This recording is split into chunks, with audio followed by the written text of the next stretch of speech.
Graça e paz a todos. Estamos mais uma vez no nosso momento de fé, que nos foi dado por Deus essa oportunidade para que cresçamos em nossa fé e para que possamos cada vez mais agradar a Deus, porque sem fé é impossível agradar a Deus. E não queremos outra coisa a não ser agradar a Deus. Estamos neste momento de fé, fortalecendo a nossa fé através dos estudos dos milagres realizados pelo Senhor conforme a sua palavra. E hoje estaremos falando de milagres do Antigo Testamento, um dos milagres.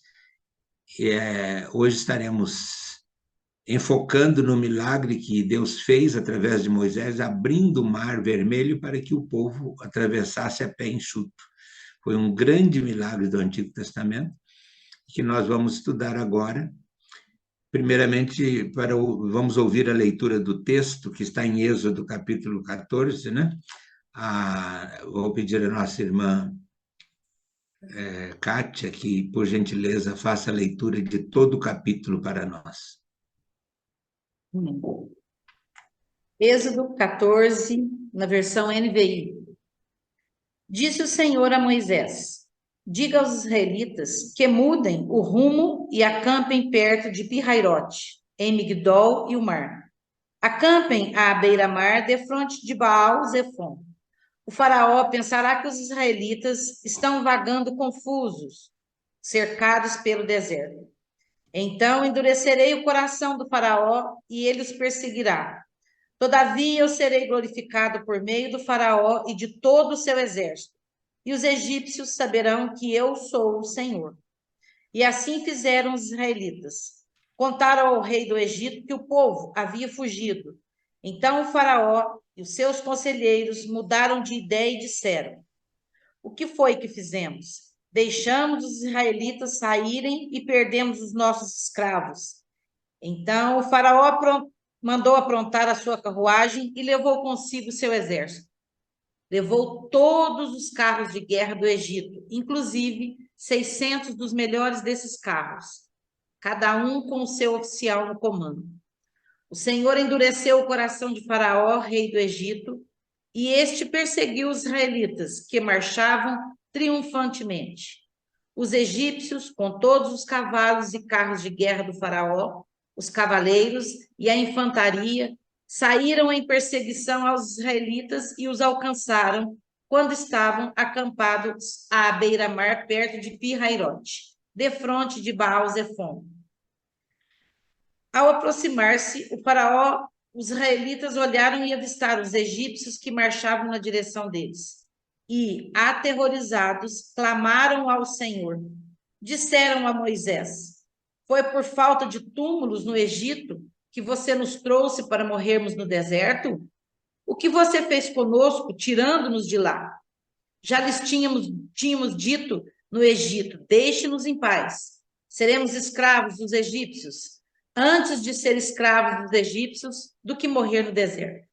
Moisés respondeu ao povo: não tenham medo. Fiquem firmes e vejam o livramento que o Senhor lhes trará hoje, porque vocês nunca mais verão os egípcios que hoje vêm. O Senhor lutará por vocês, tão somente acalmem-se. Disse então o Senhor a Moisés: por que você está clamando a mim? Diga aos israelitas que sigam avante. Erga sua vara e estenda a mão sobre o mar, e as águas se dividirão para que os israelitas atravessem o mar em terra seca. Eu, porém, endurecerei o coração dos egípcios e eles os perseguirão. E serei glorificado com a derrota do faraó e de todo o seu exército, com seus carros de guerra e seus cavaleiros. Os egípcios saberão que eu sou o Senhor quando eu for glorificado com a derrota do faraó, com seus carros de guerra e seus cavaleiros. A seguir, o anjo de Deus, que ia à frente dos exércitos de Israel, retirou-se, colocando-se atrás deles. A coluna de nuvem também saiu da frente deles e se pôs atrás, entre os egípcios e os israelitas. A nuvem trouxe trevas para um e luz para o outro, de modo que os egípcios não puderam aproximar-se dos israelitas durante toda a noite. Então Moisés estendeu a mão sobre o mar, e o Senhor afastou o mar e o tornou em terra seca, com um forte vento oriental que soprou toda aquela noite. As águas se dividiram, e os israelitas atravessaram pelo mar, pelo meio do mar em terra seca, tendo uma parede de água à direita e outra à esquerda. Os egípcios os perseguiram e todos os cavalos, carros de guerra e cavaleiros do faraó foram atrás deles até o meio do mar. No fim da madrugada, do alto da coluna de fogo e de nuvem, o Senhor viu o exército dos egípcios e o pôs em confusão. Fez que as rodas dos seus carros começassem a soltar-se, de forma que tinham dificuldade em conduzi-los. E os egípcios gritaram: Vamos fugir dos israelitas. O Senhor está lutando por eles contra o Egito. Mas o Senhor disse a Moisés: Estenda a mão sobre o mar para que as águas voltem sobre os egípcios, sobre os seus carros de guerra e sobre os seus cavaleiros.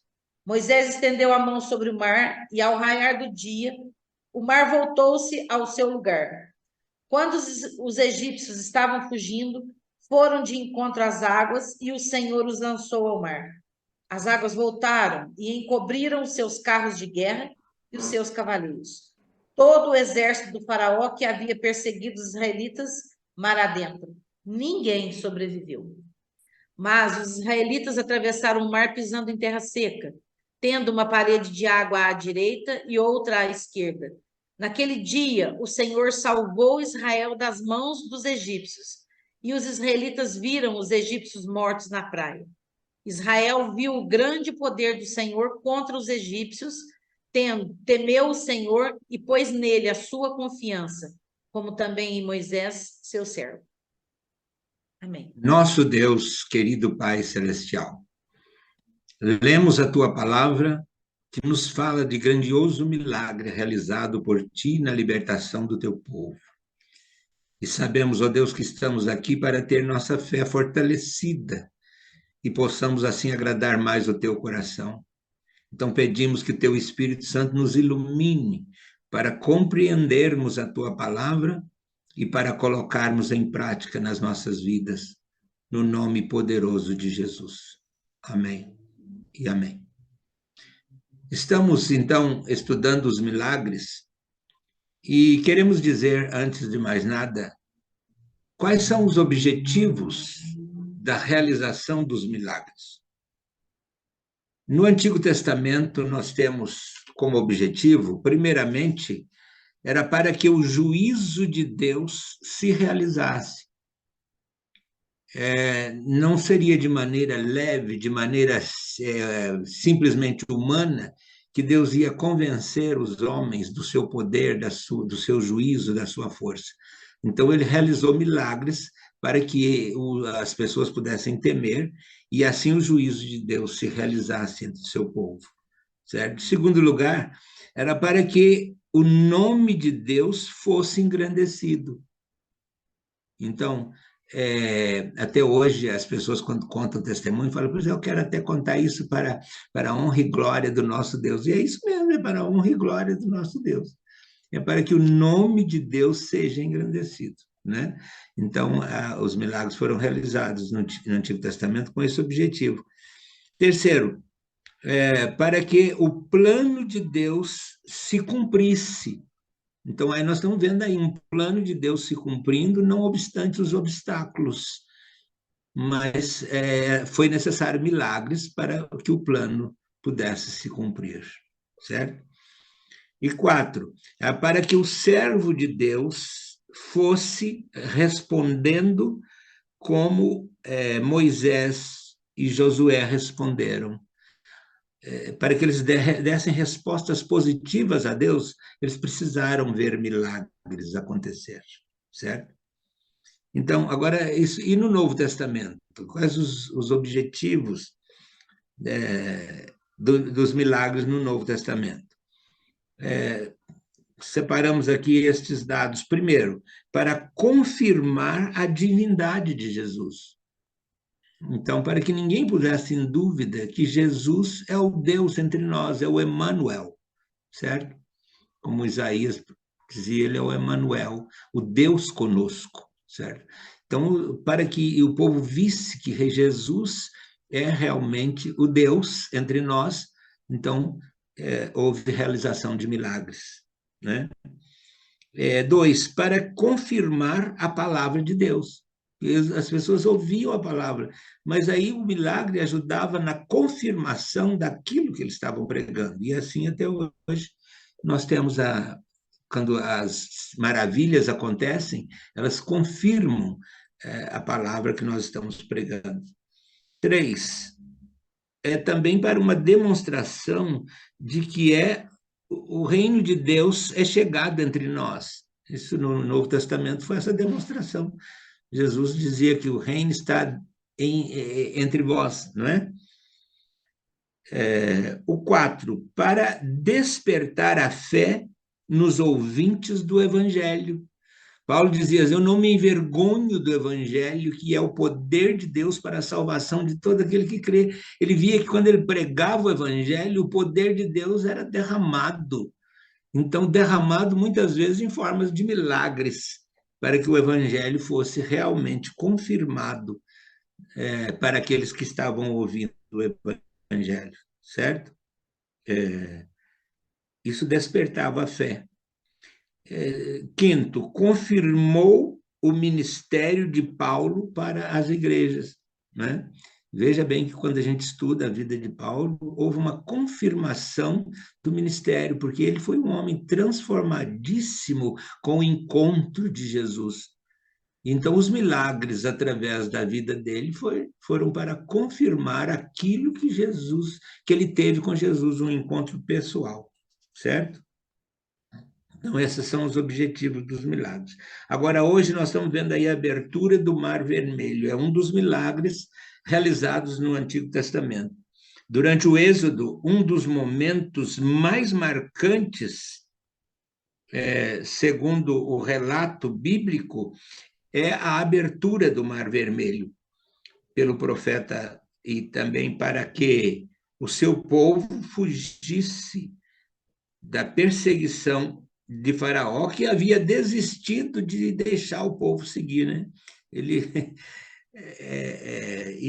O inimigo às vezes ataca, depois ele larga para lá, ele vê que não tem jeito, larga para lá, depois ele desiste de largar a gente para lá e vem atacar de novo. Então tem que ter cuidado com isso, né? Veja bem, ele desistiu de ter liberado o povo daquela atitude e mandou atrás. Agora, nós estamos vendo aí na leitura algo muito importante. O povo fica aí num lugar que chama Pirrairote. Essa palavra significa beco sem saída. Então, veja bem, todos nós sabemos o que é um beco sem saída, né? Não tem para onde ir. Você entra naquele beco ali, depois para frente está fechado, dos lados está fechado, não tem para onde ir mesmo. Então, se eles quisessem sair do beco sem saída, de Pirrairote, eles tinham que voltar, mas voltar para o Egito, de onde eles estavam sendo libertos, né? Era totalmente contrassenso fazer isso, né? Dos lados estavam as montanhas, com todos os riscos, à frente estava o grande Mar Vermelho, e aí então aqui vem o milagre da abertura do Mar Vermelho, nesse capítulo que nós lemos. Onde está nessa realização só para nos clarear um pouco a mente, porque nós vamos discutir, cada um pode falar o que você está vendo do texto e tudo, mas onde está aí a fé pessoal? Ela está, a fé pessoal, com todo o poder de liderança na pessoa de Moisés. A fé pessoal está centrada em Moisés, com todo o poder de liderança. Se ele não tivesse essa fé pessoal cheia do poder de liderança, ele não ia poder conduzir aquele povo. A gente que estuda, às vezes, a personalidade de Moisés, nós estudamos a pessoa de Moisés e vemos o seu temperamento, né? Era um temperamento, assim, bem contraditório, tanto que ele ficou assustado quando Deus falou que ele era para ir no Egito e falar com o povo, mas eles não vão me ouvir, que não sei o quê, ele ficou tímido, ficou com medo, né? E eu vou falar quem que mandou lá, eu sou o que sou, eu sou te mandou, complicou mais ainda para Moisés, que ficou aquela confusão tremenda. Eu vou falar que o eu sou te mandou, ele tinha que falar o essere, né, que eu sou o essere divino, é o ser divino que me mandou. Então, mas isso para ele não tinha como. Então, vocês sabem um pouco dessa história também, né? Mas essa fé pessoal dele foi inabalável na condução do povo. E era uma fé de poder, de liderança. Graças a Deus, eu sei que como que é isso. A gente sofre muito. Eu tenho a fé com poder de liderança. Deus me deu e tenho provado isso em vários anos do meu ministério, né? As pessoas me reconhecem também como líder dado por Deus. Mas a gente tem os abalos. Então, eu fico imaginando como Moisés passou. Ele tinha aquela fé. Se não fosse essa fé com esse poder de liderança dado por Deus, eu não aguentava, não. A barra era muito forte, certo? Agora, e a fé angelical, né? Está aí nos anjos, a fé angelical, os anjos guiando e estando em volta e protegendo e tudo mais, né?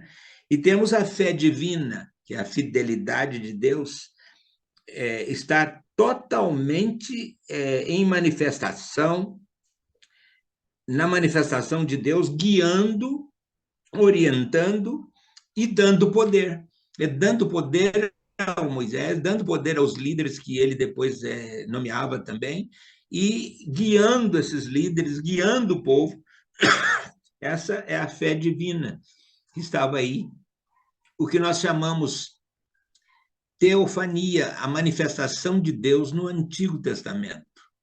Ela é em Jesus Cristo. Jesus estava com eles, certo? Jesus é a manifestação de Deus no Antigo Testamento. Teofania. Jesus é a manifestação também na pessoa dele, quando ele veio, que é chamado Epifania. Ele nasce nesse mundo, então é a Epifania, ele já se manifesta entre nós. E teremos depois a parousia, que é a manifestação dele na segunda vinda, quando ele voltará com seu corpo glorificado, certo? Então, mas aí no Velho Testamento é teofania, ele se manifesta no meio do povo.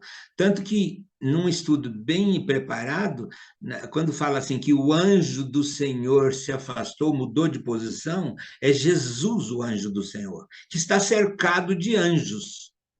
A fé angelical está ali, ele está cercado dos seus anjos, mas Jesus é o chamado anjo do Todo-Poderoso. Ele é que dirigia a nuvem e que dirigia a luz diante do povo, certo? Se manifestava em luz, se manifestava em nuvem. Tanto que foi em nuvem para os egípcios, né, que eles não conseguiam enxergar, e foi em luz para o povo de Deus que conseguia enxergar. Como é que pode uma mesma manifestação se manifestar de um lado em trevas? Lembra de Pedro na cadeia? Os soldados não viram nada, ficou na escuridão, mas Pedro viu uma luz, Jesus aparece resplandecente. É isso aí também no Antigo Testamento, quando ele apresenta assim, em luz para os filhos, para o povo dele, e apresenta em trevas para o pessoal do Egito, certo? Estou fazendo uma relação para quem assistiu ao estudo do milagre de tirando Pedro da cadeia. Nós vimos lá, Jesus aparece para ele na cadeia, resplandecente, iluminou tudo para ele. Mas a cadeia continuou na escuridão para os guardas, certo? É maravilhoso fazer essa comparação. Agora, e a fé eclesial, a fé do grupo, a fé do povo? Estava, do povo em sintonia com Deus, estava exatamente no povo dirigido por Moisés. Estava sendo conduzido por Moisés, que era o povo de Deus, né?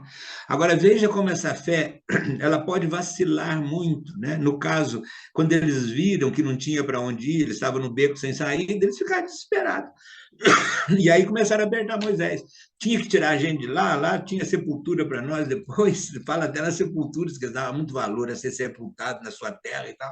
Agora tira a gente de lá para ficar aqui, não tem nem onde enterrar, nem nada. O que é isso? Nós vamos morrer agora. E Moisés, então, fala, a Kátia, no ler o texto dela no versículo 14, Moisés fala, lê o 13 e o 14 para mim, Kátia, de novo. Versículos 13 e o versículo 14. Versículo 13. Moisés respondeu ao povo: não tenham medo, fiquem firmes e vejam o livramento que o Senhor lhes trará hoje. Aí Porque basta vocês esse. não. Basta esse, só para eu explicar isso aí. Na versão dela, fala que Moisés respondeu para o povo: não tenham medo, fiquem firmes. Esse fiquem firmes, na versão original, ele vem com uma palavra assim: aquietai-vos. É a quietude de espírito que gera a saúde espiritual de uma perfeita sintonia com Deus. Por isso que no Salmo 46 fala lá: aquietai-vos e sabei, experimentai que o Senhor é Deus. Essa quietude significa não façam nada, que aí vocês vão ver o grande livramento que Deus dá. Esse não faça nada é um negócio tão forte, gente, que quando a gente estuda no original, no hebraico, é uma palavra tão forte, porque a linguagem é radical, ela não dá margem a tergiversar, a dar dubiedade de interpretações, não é uma interpretação, é uma só, é não fazer nada mesmo. E me perguntem, nem orar, é fazer nada, é ficar quieto mesmo. É igual uma criança tremendo, esperando o pai dar a mão para ele, pegá-lo e tirá-lo do perigo. Ele não faz nada, ele fica quietinho. Ali está morrendo de medo. É isso que o povo tinha que fazer. Moisés falou: aquietai-vos e vede o grande livramento que o Senhor dará. Era para o povo ficar quietinho. Aí por isso que quando Moisés estava orando a Deus, Deus falou assim para ele: por que clamas a mim? Vem no versículo 14, né? Por que clamas a mim? Né? Diga ao povo que marche. Você não acredita que eu vou interferir? Diga ao povo que marcha. Marchar para onde, meu Deus? Vai entrar no mar para morrer todo mundo? Sim. E depois Deus dá a orientação, ele estende a vara e a água abre, vira paredes de um lado e de outro para proteger, e o povo atravessa em pé enxuto. Vamos participar. O que vocês acham desse texto? E vamos ter essa comunicação entre nós. O pastor João citou aí, começando de você, o que você diz para nós desse momento?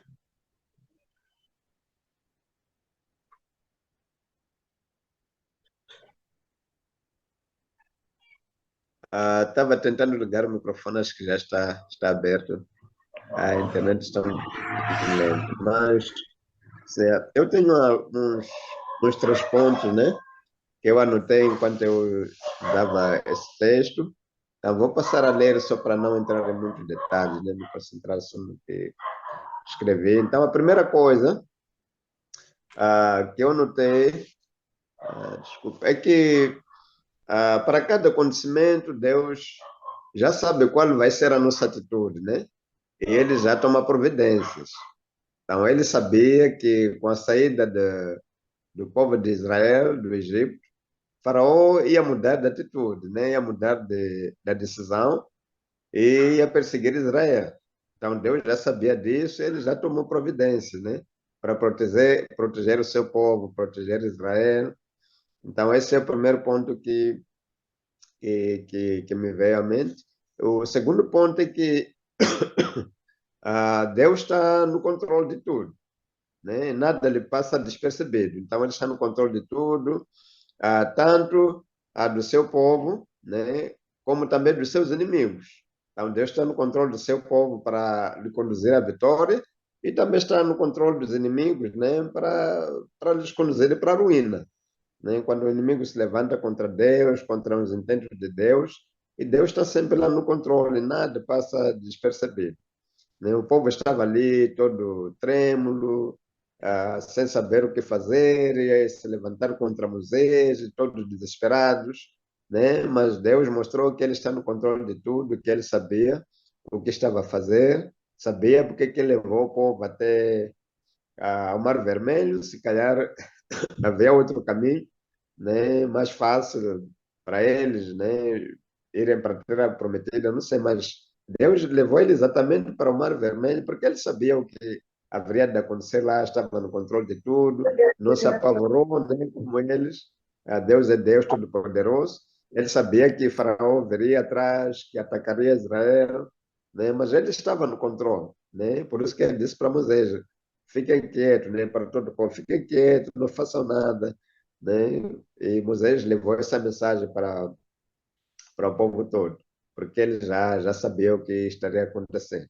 E a terceira coisa é que Deus queria que todos os povos soubessem que Deus está no meio do seu povo e ouvissem falar do seu poder, da grandeza do seu poder, da glória do seu poder, né? Para que temessem o Senhor por onde quer que Israel passasse, já que Egito, naquela altura, provavelmente era uma potência e havia sido derrotado pelo Senhor e todos os outros reinos saberiam disso. Olha, Egito é uma potência e foi assim tão derrotado pelo Senhor, então não vamos mexer com esse povo, porque Deus Todo-Poderoso está no meio deles e talvez também para que evitasse muitos ataques pelo caminho, né, para que Israel não perdesse muito povo, havia lá crianças, se calhar até mulheres grávidas, quem sabe.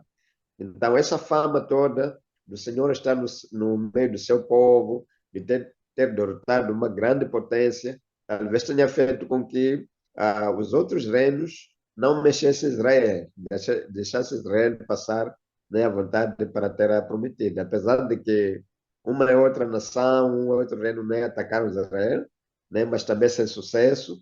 Né? Então, são esses três pontos que, de uma forma breve, eu anotei e gostaria de compartilhar. Muito obrigado. Muito bem, muito obrigado.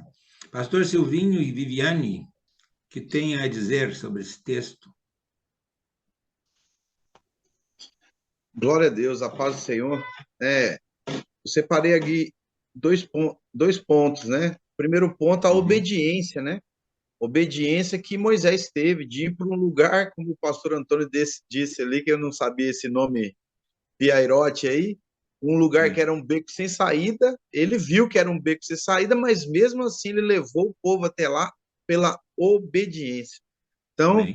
a gente aprende que a obediência nos traz vitória, né? Quando nós somos obedientes, nós sabemos ali, mesmo que tá tudo ali complicado, mas nós sendo obedientes, nós vamos ter a vitória, né? O povo teve a vitória ali no deserto, né? O segundo ponto é quando estamos cercados pelos nossos opositores, nós temos que estar atentos a ouvir a Deus, né? Moisés estava cercado, estava num lugar sem um beco sem saída, mas ele estava atento aos detalhes de Deus. E quando Deus falou para ele, Moisés, estende a mão, né? Estende a mão aí, Moisés, que vai acontecer um grande milagre agora.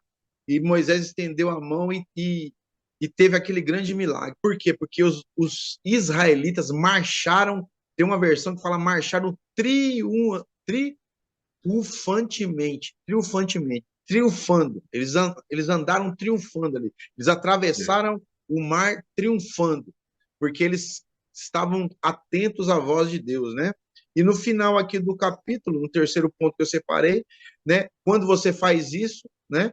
Você tem o grande poder de Deus na sua vida. Então, o povo de Israel viu o grande poder do Senhor contra os egípcios e temeram o Senhor, pois nele e puseram nele a sua confiança. Então, quando a gente vê aquele grande milagre, igual o povo de Deus viu ali nesse Antigo Testamento, isso é uma inspiração para nós, esse grande milagre que nós aprendemos aí. Glória a Deus, obrigado aí pela oportunidade. A Viviane vai falar. Viviane aí pegando o Amém. gancho. Amém. Graça e paz a todos. Privilégio, né? Estar aqui nessa tarde novamente. Louvado seja o nome do Senhor. O que eu vejo aqui também, um ponto muito importante, no versículo 15, quando o nosso Deus, ele diz, né, a Moisés, por que você está clamando a mim? Ou seja, por que você está pedindo a mim, em outras versões também. Diga ao povo israelitas que sigam avante, ou seja, que marche, né? Então, nós sabemos que diante das dificuldades, nós temos que marchar. Às vezes nós estamos só orando, nós sabemos que quando nós oramos, Deus ele ouve a nossa oração, mas nós também temos que avançar, ir além, né? Ir adiante, marchar diante das circunstâncias, diante das dificuldades, das necessidades, porque aqui Moisés teve um desafio muito grande. E outra parte que me chamou também a atenção, no versículo 14, é que o Senhor que ia lutar, né? O Senhor que ia lutar. Não ia ser Moisés, era o próprio Deus. Então, nós temos que entender que quando vier as dificuldades, as circunstâncias, as lutas, as guerras, Deus, ele sempre vai também estar lutando por nós. E Moisés, ele, como meu esposo disse, né, ele foi obediente à ordem de Deus. Ele seguiu o direcionamento de Deus. Então, nós temos que seguir o direcionamento, a meta que Deus nos estabelecer para nós. Porque quando nós somos obedientes, quando nós cremos e quando nós seguimos em frente, Deus, ele dá vitória. Então, foi o que Deus colocou no meu coração, que me chamou a atenção nessa passagem aqui, passagem forte. Amém. Muito boas colocações. Beth, aí continuando aí no nosso bate-papo, que está sendo uma mensagem participativa, né?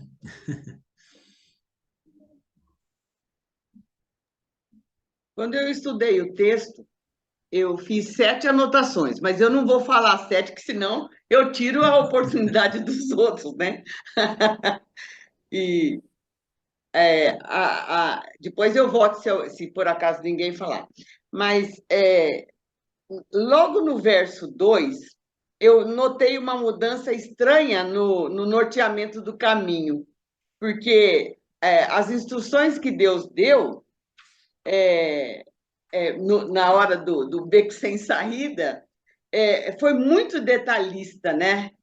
Tinha lugar certo, como é que ia fazer, e não era o caminho que eles estavam indo. Eles estavam indo para uma direção e Deus mudou a direção, né? E eu acho que a gente precisa ficar, como o pastor Silvio falou, atento ao que é que Deus quer, né? Porque às vezes a gente acha, mas não era isso que eu estava pensando, não foi isso que eu planejei, mas às vezes tem uma mudança mesmo. E às vezes a mudança é meio violenta, né? E no versículo 4, no 8, no 17, o que me chamou a atenção foi que Deus que endureceu o coração. Endureceu o coração de Faraó, endureceu o coração do povo que ficou rebelde, eles ficaram sem sentimentos, eles ficaram assim, murmurando, eles tiveram medo, né?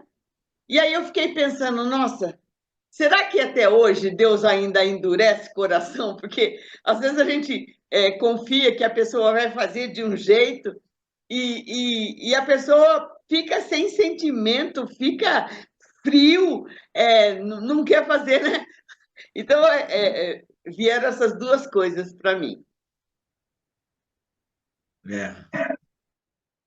Muito boa colocação. Deus endurece o coração? Endurece. E mal sabe o inimigo que está trabalhando para a gente, né?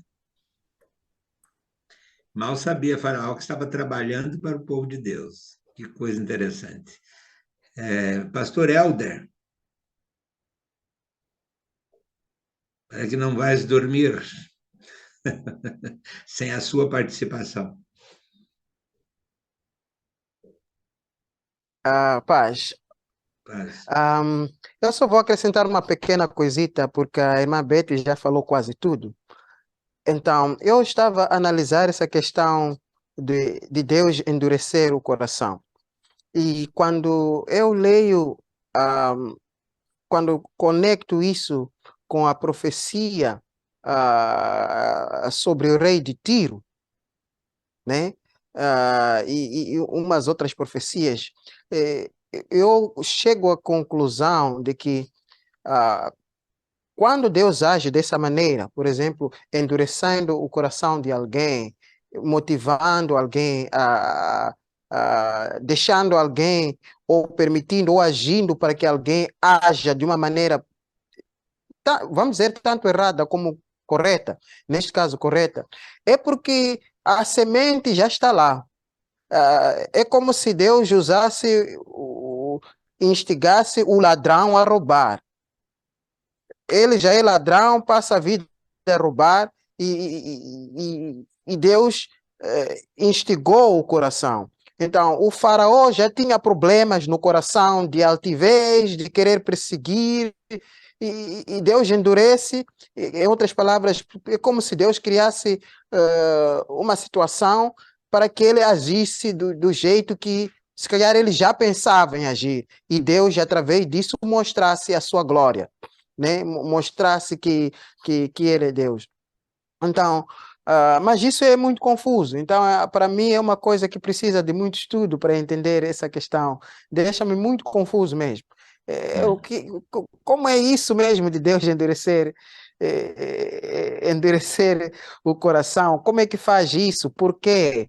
Então, quer dizer que então a culpa é de Deus? Ele fez porque Deus endureceu o coração? Mas uma coisa é certa, é que Deus nunca é culpado. Ele sempre age do jeito correto. E então, o que está a acontecer? Acho que é algo que precisa de esclarecimento. Amém. É só essa contribuição que eu queria dar. Muito obrigado. Muito bem. Tem coisa na palavra que não dá para entender mesmo, né? Por isso, sem fé é impossível agradar a Deus. Nós temos que crer na palavra. Deus endureceu o coração, eu creio. Pronto. Eu creio que Deus é que endureceu o coração de Faraó, porque a palavra dele diz isto. Amém? E endureceu, agora nós vemos depois o objetivo, que era tudo para abençoar o povo dele, né? Me deu o desejo de voltar um pouquinho ali na Kátia, que leu o texto, mas não pôde discorrer sobre ele, agora tem a oportunidade também. Bom, eu gosto da palavra êxodo, que é saída, né? Deus sempre nos tira de um lugar e nos leva para outro melhor.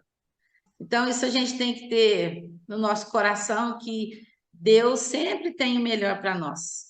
Sempre tem a Aqueles saída. egípcios ali, eles, né, no texto, eles fazem, você não deixou a gente ficar lá para servir os egípcios de escravo, mas mal sabia eles que eles estavam sendo conduzidos na soberania de Deus, né? Então, Deus sempre tira o seu filho de um lugar melhor, bom, para levar para um lugar melhor. Mesmo que a gente seja um lugar desconhecido, a gente tem que crer pela fé que ele tem o controle de todas as coisas e que é o melhor para nós. Amém. Eu vi também a soberania de Deus, né? O texto nos mostra que Deus está no futuro. Eu endurecerei algo que ainda ia acontecer. Então, Deus estava no controle do hoje, daquilo que estava acontecendo naquele momento, e daquilo que haveria de acontecer. Então, nós temos também, pela fé, é um texto que mexe com a nossa fé, né? Que a gente tem que crer, como foi dito aí pelos irmãos, que Deus está no controle de todas as coisas. Vemos a fragilidade ali da fé do homem, e Deus também entende isso. Quando eles começam a murmurar, reclamar, ele fala para o Moisés, fala, pô, não tenham medo, fiquem firmes, né? Vejam o livramento que o Senhor lhes trará hoje. Então, nós podemos contar com Deus hoje, agora. Esse entendimento deve andar lado a lado conosco, deve estar dentro da nossa alma, porque quando vier o dia mau, quando vier a luta, quando vier o desespero, assim como teve naquele povo ali, né? Quando eles estavam ali em Pirrairote, no beco sem saída, você não sabia o que fazer, nem para onde olhar. O negócio é confiar no Senhor. É o Deus de hoje, da agora, que eu posso contar com o meu Senhor hoje. Então, Deus está, como o pastor aí falou, Deus está no nosso meio. Então, Ele é o nosso Senhor. Ele nunca nos abandonará. Então, esse texto de Êxodo, ele é um texto riquíssimo para a gente exercer a nossa fé. Aprender com aquele povo que nós podemos confiar no Senhor, né? No Senhor que vai fazer coisas amanhã, que vai fazer coisas hoje e que não perde o controle das nossas vidas. Amém? Amém. Muito boas colocações, principalmente a de que Deus nos leva sempre para um lugar melhor. Precisamos crer, né? Maravilhoso isto. Pastor William, ligou aí o microfone? A gente pode perceber que foi grandes sinais, né, que Deus fez para o povo, né, na saída do Egito, principalmente. Ele mandou as pragas para o Egito para que o faraó pudesse ver o poder de Deus e também o povo de Deus pudesse crer. Mas uma coisa que me chamou a atenção é que mesmo na saída, quando eles saíram através do poder de Deus, né, que eles viram que tudo ali favorecia a eles, ainda houve murmuração, eles não confiaram. Eles não confiaram, mesmo que Deus ele estava ali fazendo todos os sinais, estava sendo coisas sobrenaturais mesmo ali, o poder de Deus estava sendo manifesto diante dos olhos deles, e ainda assim houve uma murmuração ali no meio do caminho, né? E mesmo assim, Deus ele foi e simplesmente ordenou que o povo continuasse, não parasse, né? Que Deus ele ainda ia dar um grande livramento, além dos outros que ele já tinha dado ali no Egito. O Egito tinha sofrido, tinha perecido bastante, e o povo de Israel mesmo não tinha sofrido nada, foi livrado de tudo. E Deus estava com eles, Deus era com eles.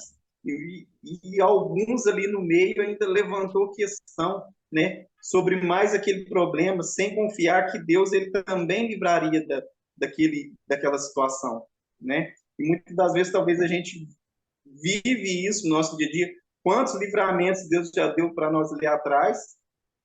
Hoje, talvez a gente pode passar por algum problema, né? A gente pode estar encurralado de todos os lados, mas quantos livramentos até maiores que Deus já nos deu lá atrás, e ele vai nos dar mais esse livramento, assim como ele deu para o povo naquele momento, mais aquele livramento. A única coisa que a gente tem que fazer é o quê? Se a gente já está cercado, a gente para trás não pode ir, nem para os lados, a gente tem que continuar seguindo em frente, né? Que a promessa de Deus é seguir em frente, né?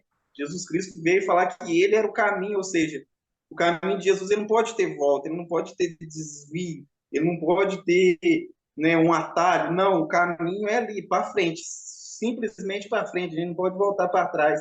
Era a situação que o povo de Israel se encontrava naquele momento. Eles estavam encurralados, mas não era para eles fugir, era para eles continuar em frente. Por mais que ele tinha um obstáculo, né? Tinha um mar.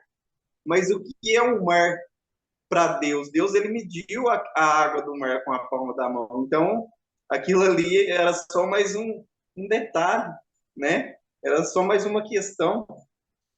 Mas o que é seguir em frente. Não importa enquanto a gente esteja encurralado de todos os lados. É seguir em frente. Deus ele vai abrir o mar. Deus ele vai fazer um grande milagre. Ele vai fazer o poder de Deus vai se manifestar na nossa vida de uma forma extraordinária, independente da situação que a gente esteja. É isso que eu vi e também me vi na situação. Amém? Muito bom. Boas colocações, especialmente a de que Deus realmente estaria levando para o melhor, né? E tinha feito tanta coisa, né? Quantas as pragas lá no Egito, quanta coisa eles tinham visto para poder sair do Egito, né? Muita coisa. E às vezes não serve de base, e muitas vezes conosco acontece isso, né? A gente chega num beco sem saída e acha que não tem saída. Então tem que lembrar do Deus que tem feito tanto por nós, né? Temos que lembrar daquilo que ele tem feito. Eu gosto daquele hino cujo pedaço, um trecho, fala assim: eu sei em quem tenho crido, estou bem certo que é poderoso para guardar o meu tesouro até o dia final. Não estamos no final ainda, então o que passar aqui pode estar num beco sem saída, vai ter saída, né? Amém? Carol, quer continuar aí? Então, hoje eu aprendi mais um pouquinho, né? Acho que como todos, esse termo Pihairote, né, nos chamou a atenção, esse lugar que significa beco sem saída. E eu estava pensando aqui comigo, eu não sei se os israelitas sabiam o que significava esse termo, né? Que seria um beco sem saída. Sabia, E aí, a palavra conhecida deles. Então, e aí Deus fala aos filhos de Israel que voltem, acampem em Pi-Hairote, né, num beco sem saída. Então, imagina eles caminhando, indo para este lugar, sabendo que seria um beco sem saída, né? E daí, aqui no versículo 10, fala que quando eles viram que Faraó se aproximava, eles clamaram. Mas logo no versículo 11, eles reclamaram com Moisés, né? E falaram, porque você trouxe nós para cá, por acaso não tinha sepulcro? Parece até meio irônico, né? Eles falaram, lá não tinha sepulcro para nós. Então, assim, ao mesmo momento que eles clamaram, logo depois eles reclamaram. Então, a fé deles foi meio que, eles oscilaram na fé, né? Eles clamaram e não confiaram na oração deles, porque logo que eles clamaram, depois eles reclamaram com Moisés, e agora? Né, o que vai ser de nós? Mas como Deus, né, sempre nos surpreende, Deus também quis mostrar para eles.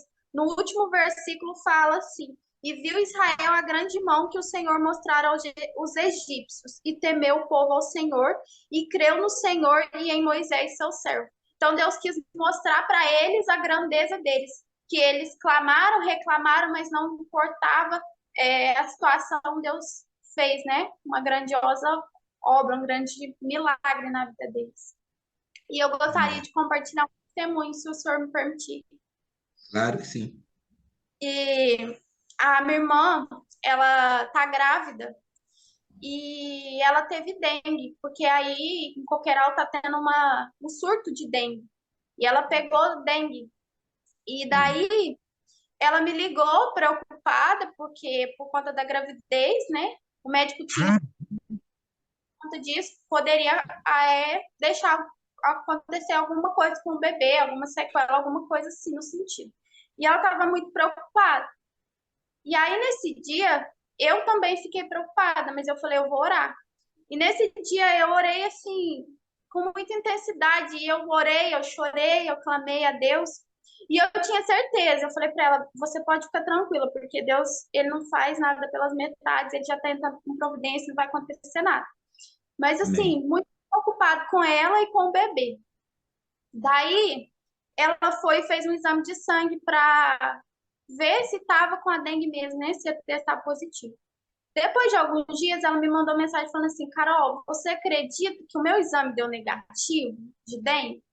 Falei, Bia, mas é muito estranho, porque, olha, você teve todos os sintomas, dor atrás dos olhos, dor no corpo inteiro, todos os sintomas de dengue. Ela conviveu ali, ali no meio dela, todas as pessoas estavam com dengue. Então, assim, estava muito evidente que ela teve dengue.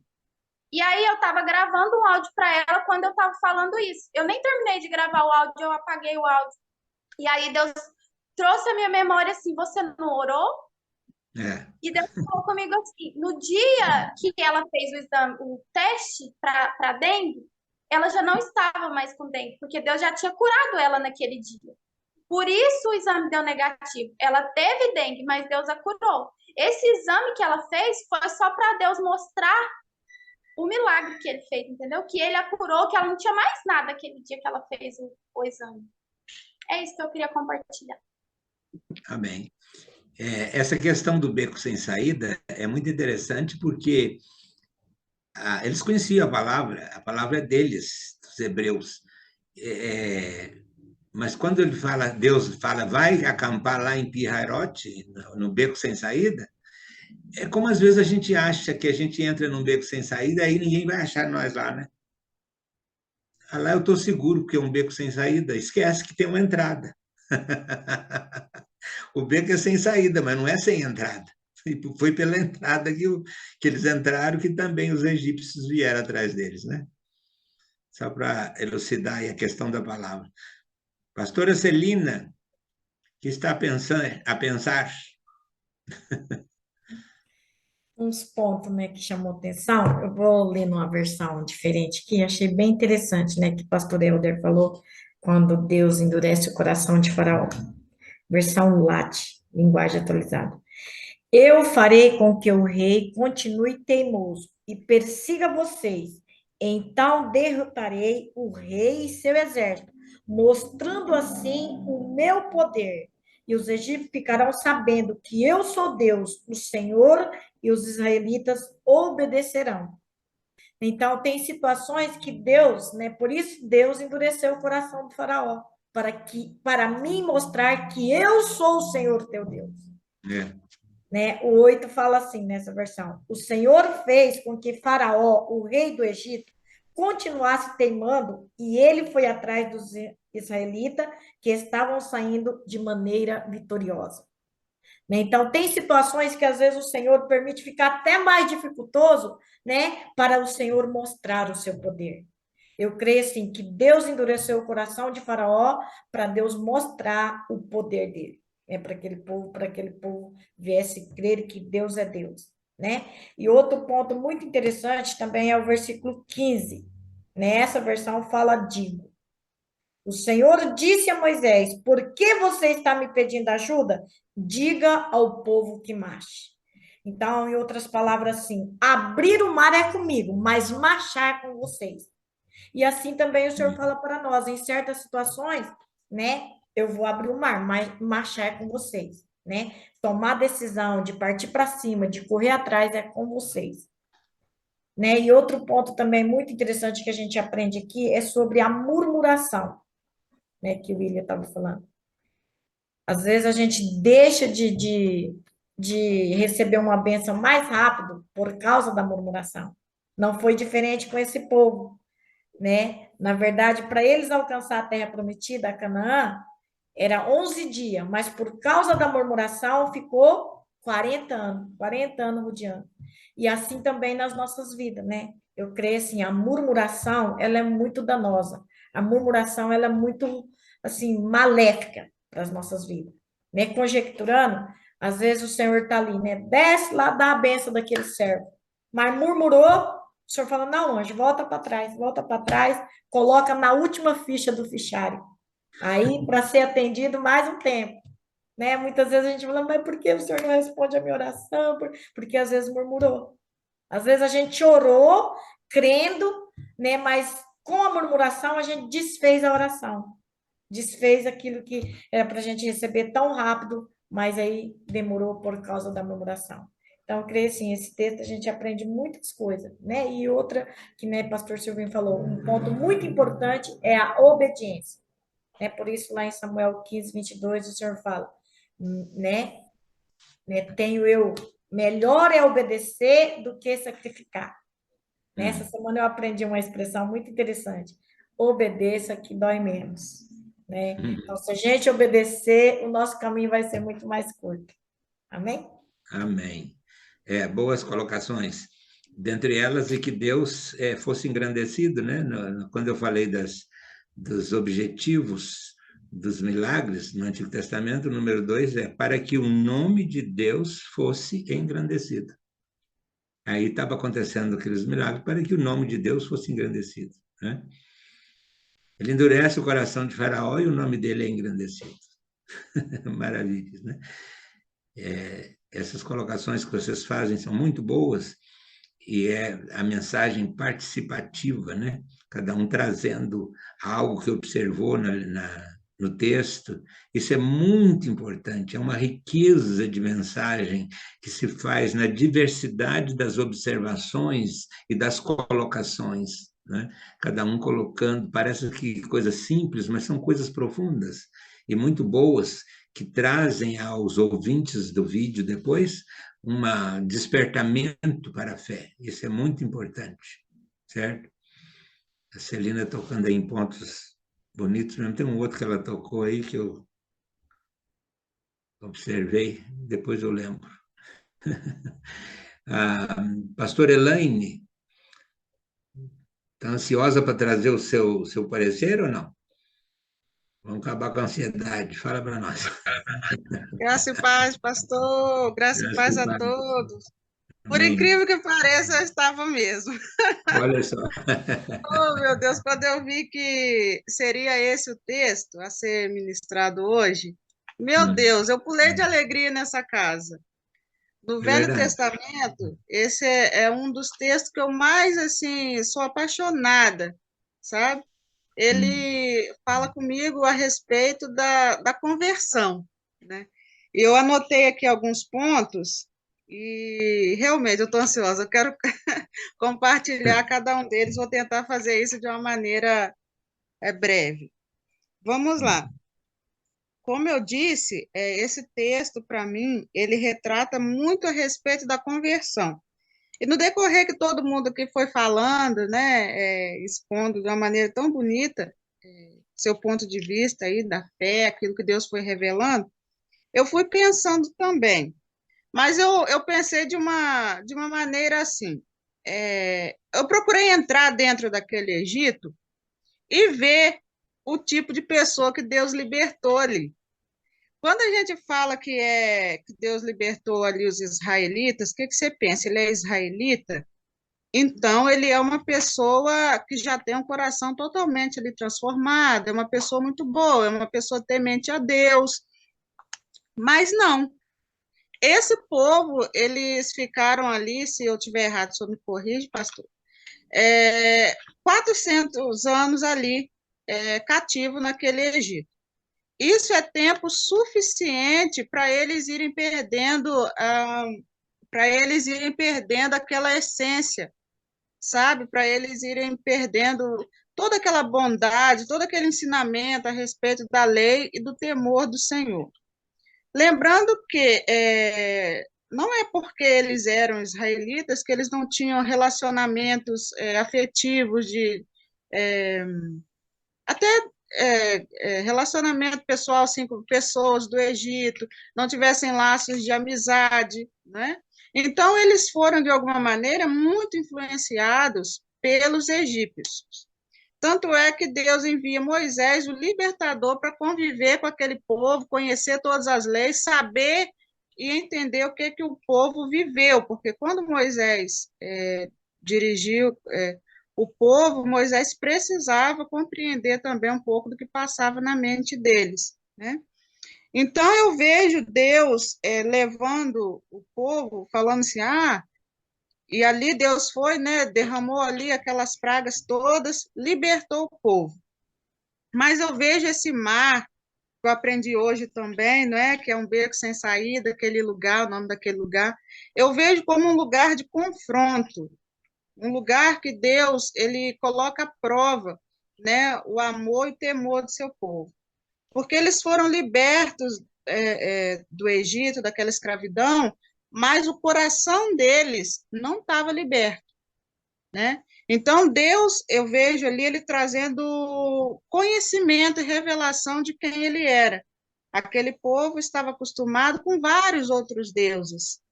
E eles viam que esses deuses faziam alguns sinais, faziam maravilhas. Tanto é que quando Moisés foi libertar, houve esse confronto, né? Aquela batalha ali para ver quem era o melhor, mas o certo é que Deus estava querendo purificar o seu povo. Então, eu vejo a conversão por isso. É um período ao qual Deus traz a revelação, a condição do coração do povo, viram tudo aquilo que se passou e ainda assim, no momento, né, que se sentiram ali encurralados pela circunstância daquele momento, não confiaram totalmente no Senhor. Então, abrir aquele mar, fazer uma coisa tão extraordinária, estava trazendo para eles a revelação do Deus que agora estava dirigindo e coordenando a vida deles, né? E é isso. Deus levou o seu povo, né, a discernir e a confiar. É o Deus que eles estavam seguindo, né, primeiramente. Depois, Deus estava refinando a fé do seu povo, estava ensinando eles a ter a fé num Deus verdadeiro, no Deus que era o Deus, né, que tinha libertado eles, ensinando eles a temer somente um Deus.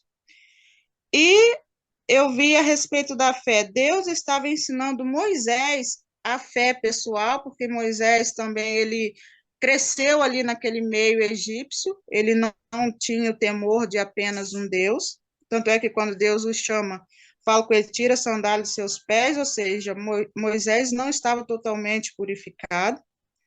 Vejo, Deus estava ensinando o povo a viver uma fé eclesial, porque agora eles estavam separados, era apenas um povo, né, que servia somente um Deus. Então, eles teriam que aprender um a conviver com o outro, a amar o outro e ter fé, se juntar num único propósito, e o mar foi uma prova para o povo, ou seja, foi um lugar ao qual Deus colocou à prova o amor do seu povo, né? Lembrando que também vários egípcios provavelmente aceitaram esse Deus e também saíram do Egito. Então eu vejo um momento de conversão ali nesse lugar. Amém? Amém. Amém. Muito bom. Quem está faltando? Ana? Gostou da mensagem, Ana? Da passagem? Oi, eu já tinha lido antes o capítulo todo e acompanhei agora, embora a minha tradução aqui é bem diferente do que foi lida aí, mas diz a mesma coisa, né? Mas eu vejo que o anjo do Senhor está sempre nos guardando, nos acompanhando. E eu vi neste texto, me chama a atenção que muitas vezes as coisas não acontecem como a gente gostaria que acontecesse, como foi tirado as rodas do carro ali dos egípcios, né? Às vezes a gente quer fazer do nosso jeito, demora um pouco, mas eu acho que é tudo para o nosso bem. Amém. Sempre acontece lá na frente alguma coisa boa e a gente vê, se acontecesse lá atrás do jeito que eu queria, não ia ser bom. Então, me chama a atenção isso. Às vezes a gente quer atropelar a vontade de Deus. A gente quer atropelar ele. E não é assim. Então, eu vejo assim que ele sempre põe, às vezes, o anjo atrás de nós para a gente caminhar direito, né? Amém. Mas essa passagem traz muita mensagem de fé mesmo. Aumentar a nossa fé. Crer que nosso Deus está sempre conosco e vai em frente. Obrigada mesmo. Amém. Muito importante essa colocação sua, de que às vezes a gente quer atropelar as coisas, né? Aí entra o fator da quietude. Quietude é esperar realmente no Senhor, né? Ficar quieto.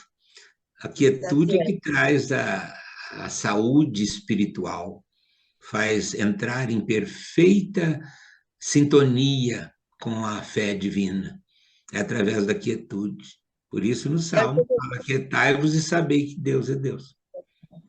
E às vezes a gente não quer ficar quieto para escutar, né? Pois é. A gente quer avançar antes da hora, né? A gente quer parar para ouvir o que Deus tem para falar. A gente quer ir em frente. Mas ele nos ensina a ficar quieto. Amém. Ouvir. Né? Amém mesmo. Como a gente e as pessoas também. Muito obrigado, Ana. Obrigada. Apóstolo Enoque, a sua palavra de sabedoria, cobrindo aí a nossa mensagem de fé, momento de fé. Como vê aí esse milagre? Pois é, eu cheguei atrasado aí, desculpa, mas passou o tempo aqui, eu não percebi. Endurecimento, isso é algo muito interessante, porque no livro de Romanos, capítulo 11, verso 5, diz que Deus, em parte, endureceu o coração de Israel até que entre a plenitude dos gentios.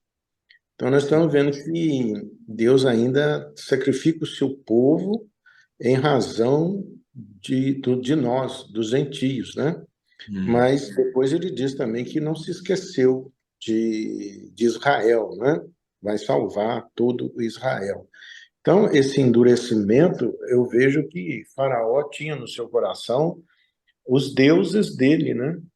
Então, não adiantava Deus liberar o coração dele de imediato. Tinha que demonstrar que os deuses de Faraó não eram deuses. Por isso Deus atacou. Cada praga era um Deus que Faraó sustentava no seu coração. Então ele foi derrubando um por um.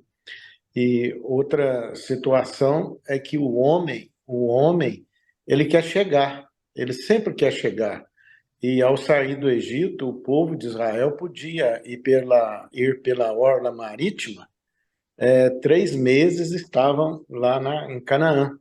Mas Deus mandou eles para o lugar justamente oposto. Porque, Deus ia dar a saída, o escape, e outra, Deus quer caminhar conosco, né? Muitas vezes não é chegar, o homem quer chegar, mas Deus quer caminhar conosco, e nessa caminhada é que nós vamos tendo conhecimento, ele vai se revelando a nós, como ele se revelou ao povo de Israel, né? Essa palavra, ela é riquíssima mesmo, como já foi dito aí, mas eu vejo isso, né? E ele nos ensina também uma obediência sem olhar para as circunstâncias, né? O homem olha para as circunstâncias, mas nós devemos olhar para a palavra de Deus, né? O que Deus fala, o que Deus diz, porque o que ele fala é aonde tem a saída, o escape, a vitória, ainda que seja mais difícil, ainda que pareça que não tenha saída. Eu já me deparei com situações dessa natureza e eu sempre dizia o seguinte: todas as coisas cooperam para o bem daqueles que amam a Deus, né? Ainda que ele nos conduza por um caminho mais difícil, né? Parece sem saída, mas ele está contribuindo para o nosso bem, né? A ele a glória, né? Obrigado aí, um abraço, né? Desculpa aí ter chegado um pouco mais tarde. Amém. Muito boas colocações do apóstolo Enoque, especialmente essa de 3 dimensões aí, que Deus caminha conosco para ir se revelando e nos dar a saída. Vamos guardar isso aí, uma mensagem poderosa ele fez aí em 3 pontos, uma mensagem calvinista que a gente fala. Dentro da teologia calvinista tem essa questão dos 3 pontos, né? E é muito importante mesmo, porque é muito interessante, né? Deus caminha conosco. Às vezes, o lugar que ele traça para irmos é um beco sem saída. Mas por quê? É por ali que ele vai conosco, né? É por ali que nós sentimos a necessidade maior dele também, né? E ele, então, vai se revelando dentro das necessidades que nós temos no beco sem saída. E ele vai se revelando a nós, um Deus de poder e de glória, e ele dá a saída. Muito bem. A terceiro ponto é esse aí, né? Fiz o esboço, apóstolo Enoque, enquanto você falava. Gostei demais. Glória. Pode falar. Glória a Deus, né? Amém. Amém mesmo. Mais alguém quer falar mais alguma coisa? Acho que todos falaram, né? Todos participaram, né? O que eu achei engraçado, não é engraçado, interessante, foi a diferença do versículo 14 para o versículo 15. Porque, aos olhos humanos, há situações que são desesperadoras mesmo, e realmente são. Então, a inquietação e o medo dos israelitas me parece compreensível. Agora, a coragem e a confiança de Moisés me pareceu surpreendente, né? Porque ele permaneceu calmo e ele era confiante que tudo ia dar certo, né? Aquela fé pessoal com poder de liderança é uma coisa de louco, né? A fé pessoal Aí com ele poder fala, de líder. não temas, tal, vede o livramento, o Senhor pelejará, e fala, aquietai-vos, né? No 14. Chega no 15, Deus fala, por que clamas a mim? Para de clamar. Diga ao povo que marche. Então, tem hora que você tem que ficar quieto e tem hora que você tem que marchar. Então, eu tive a impressão de que foi aquilo que a Celina falou. Abrir o mar é um problema meu. Atravessar é um problema de vocês. Se virem, né? Então, parece que quando a ação tem que ser feita por nós, Deus não faz. Ele faz a dele. mas a nossa tem que ser nossa, né? É. E aí o detalhe que continua quando ele dá ordem, pega o bordão, divide o mar, estende, né? E os egípcios saberão que eu sou Deus, né? E toda aquela parte do milagre que era bem improvável de acontecer, né? E aí o fato o anjo está na frente, daqui a pouco o anjo passa para trás, a nuvem está na frente, daqui a pouco a nuvem vem para trás. Então, o vento que pode ter ajudado também, e os problemas, né, que a Ana falou, os carros não funcionavam mais, ou atolava, ou soltaram as rodas, né? Mas Deus deu a ordem e a fé de Deus, a fé divina guiando é muito importante mesmo, né? É. Eu gostei também quando o senhor enfocou da fé eclesial, que aí o povo temeu a Deus, viu o grande poder, confiou, né? E a gente pode achar que esse povo de Israel aí era muito rebelde, era muito duro de coração. Mas para nós sermos melhores do que eles foram, se a nossa confiança não estiver além da visão natural, além daquilo que a gente está vendo, nós vamos ser ou iguais a eles ou até piores que eles, não é?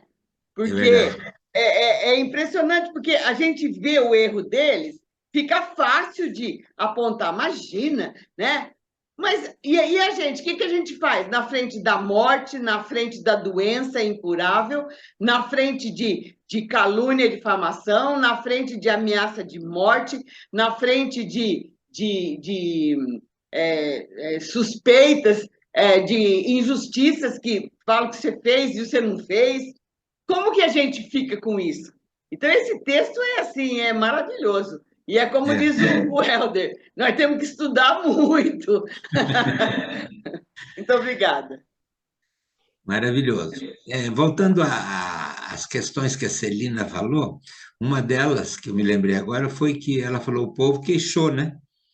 É o queixar, não é? Lembra que reclamou, né? Reclamação. Em Números, capítulo 11, versículo 1, diz assim que a reclamação desperta a ira de Deus. Por isso que quando o povo, lá no Números, diz assim que quando o povo queixou-se, ou seja, reclamou contra Moisés, Deus irou-se contra o povo e determinou a destruição, tanto que Moisés falou: olha, Deus determinou a destruição, então falou para Arão: pega o teu incensário e faz incensação pelo povo, porque a praga já começou, e começou, mesmo naquele ato já morreram 600 e não sei quantos, tudo por causa da ira divina. Então, veja bem, a palavra de Deus mostra que assim como o amor desperta a compaixão, o amor divino, a obediência desperta o amor de Deus, a reclamação desperta a ira de Deus. Foi você, né, Celina, que falou sobre isso, que o povo reclamou, não foi? Sim, sim. Não tem também uma citação bíblica que o pecado de murmuração é semelhante à feitiçaria? Sim.